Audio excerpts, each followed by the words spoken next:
du Père, du Fils et du Saint-Esprit. Amen. Évangile de Jésus-Christ selon saint Luc. En ce temps-là, les disciples qui rentraient d'Emmaüs racontaient aux apôtres et à leurs compagnons ce qui s'était passé sur la route et comment le Seigneur s'était fait reconnaître par eux à la fraction du pain. Et comme ils en parlaient encore, lui-même fut présent au milieu d'eux et leur dit : « La paix soit avec vous. » Saisis de frayeur et de crainte, ils croyaient voir un esprit. Jésus leur dit : « Pourquoi êtes-vous bouleversés ? Et pourquoi ces pensées qui surgissent dans votre cœur ? Voyez mes mains et mes pieds, c'est bien moi. Touchez-moi, regardez, un esprit n'a pas de chair ni d'os, comme vous constatez que j'en ai. » Après cette parole, il leur montra ses mains et ses pieds. Dans leur joie, ils n'osaient pas croire.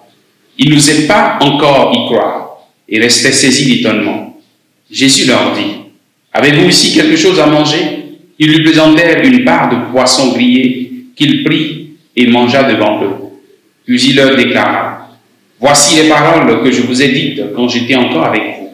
Il faut que s'accomplisse tout ce qui a été écrit à mon sujet dans la loi de Moïse, les prophètes et les psaumes. » Alors, il ouvrit leur intelligence à la compréhension des Écritures.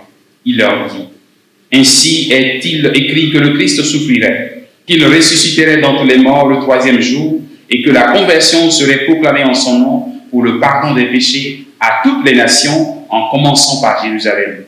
À vous d'en être les témoins. » Acclamons la parole de Dieu. Louange à toi, Seigneur Jésus.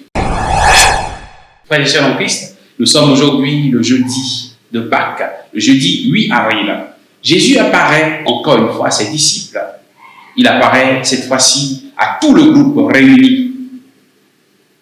Nos deux disciples d'Emmaüs, dont nous avons parlé hier, sont revenus à Jérusalem pour annoncer la bonne nouvelle à la communauté, aux autres disciples. Ils sont aussi donc missionnaires auprès de cette communauté, tout comme Marie-Madeleine est aussi missionnaire auprès de la communauté. Une autre chose qui attire notre attention dans l'évangile d'aujourd'hui, c'est que Jésus a dû insister avec des preuves à l'appui pour qu'ils croient en sa résurrection. Malgré que Jésus était là, réellement là, présent devant eux, ils n'osaient pas encore y croire. Malgré qu'ils ont reçu le témoignage et de Marie-Madeleine et des deux disciples d'Emmaüs, ils n'osaient pas encore y croire. Malgré les apparitions aux autres, leur cœur était toujours lent à croire, comme nous dit l'Évangile.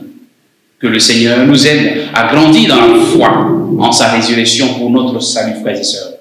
Nous ne croyons pas suffisamment. Notre foi est petite, notre foi est lente à accueillir, à adhérer au message de la résurrection du Seigneur. Ou bien, nous ne manifestons pas souvent, pas assez la valeur profonde de cette résurrection pour nos vies. Oui, nous crions de joie. Jésus est ressuscité, il est vivant, d'accord. Mais qu'est-ce que cela signifie pour nos vies? Qu'est-ce que cela transforme en nous? Souvent, nous ne manifestons pas véritablement cette transformation dans chacune de nos vies. C'est le Seigneur lui-même qui vient ouvrir notre intelligence à la compréhension des Écritures, comme il ouvre l'intelligence à la compréhension des disciples d'Emmaüs et aussi aujourd'hui de toute la communauté réunie. Nous ne pouvons que demander cette grâce à tous ceux et celles qui désirent et recherchent la parole de Dieu, tous ceux qui désirent écouter ce que Dieu veut pour eux, que le Seigneur ouvre nos esprits pour comprendre réellement sa volonté pour nous, pour comprendre la valeur profonde de ce message de la résurrection. Que le Seigneur, par ce mystère de la résurrection et aussi par le ministère des prêtres que nous avons, ouvre les cœurs de nobles fidèles pour adhérer à son message de l'Évangile, pour adhérer à ce message de la résurrection et aussi pour devenir des témoins de cette résurrection. Que le Seigneur nous bénisse et qu'il nous garde, le Père, le Fils et le Saint-Esprit. Amen.